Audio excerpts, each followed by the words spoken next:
ప్రియమైన సహోదర సహోదరీలారా, ఈ రోజు మనం స్థిరంగా నిలకడగా ఉండటం అనే ఒక ముఖ్యమైన అంశం గురించి ఆలోచిద్దాం. జీవిత ప్రయాణంలో మనకు ఎన్నో సవాళ్లు, కష్టాలు ఎదురవుతాయి. అటువంటి సమయాల్లో మనం ధైర్యాన్ని కోల్పోకుండా మన విశ్వాసంలో స్థిరంగా ఉండటం ఎంత అవసరమో దేవుని వాక్యం మనకు తెలియజేస్తుంది. మనం నిలకడగా ఉండటానికి ఒక గొప్ప ఉదాహరణగా అపొస్తలుడైన పౌలు జీవితాన్ని పరిశీలించవచ్చు. పౌలు అనేక కష్టాలను, హింసలను అనుభవించాడు.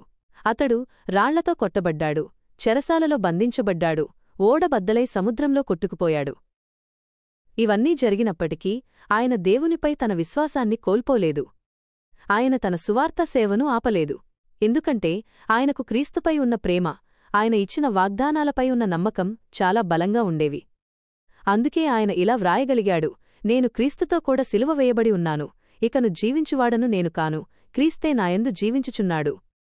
నేను ఇప్పుడు శరీరమందు జీవించుచున్న జీవితము నన్ను ప్రేమించి నా కొరకు తన్ను తాను అప్పగించుకున్న దేవుని కుమారుని యందలి విశ్వాసము వలన జీవించుచున్నాను.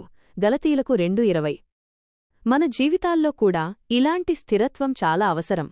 కష్టాలు వచ్చినప్పుడు, మన చుట్టూ ఉన్నవారు మనల్ని విడిచిపెట్టినప్పుడు, మన పనులలో ఆటంకాలు ఎదురైనప్పుడు మనం దేవునికి దూరంగా జరగకూడదు. ఎందుకంటే ఆయన మనతో ఉన్నాడు. ఆయన మనకు తోడుగా ఉంటానని వాగ్దానం చేశాడు.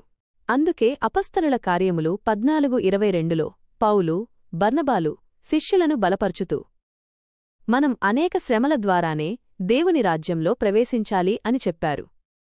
ఈ మాటలు మనకు ఒక గొప్ప ప్రోత్సాహాన్ని ఇస్తాయి. శ్రమలనేవి మన విశ్వాసాన్ని బలపరుస్తాయి. అవి మనల్ని దేవునికి మరింత దగ్గర చేస్తాయి. మనం కష్టాలలో నిలకడగా ఉన్నప్పుడు మన విశ్వాసం మరింత ప్రకాశవంతంగా మారుతుంది. చివరగా పౌలు కొరింథీలకు వ్రాసిన మొదటి పత్రిక 15:58లో మనకొక స్పష్టమైన సందేశాన్ని ఇచ్చాడు.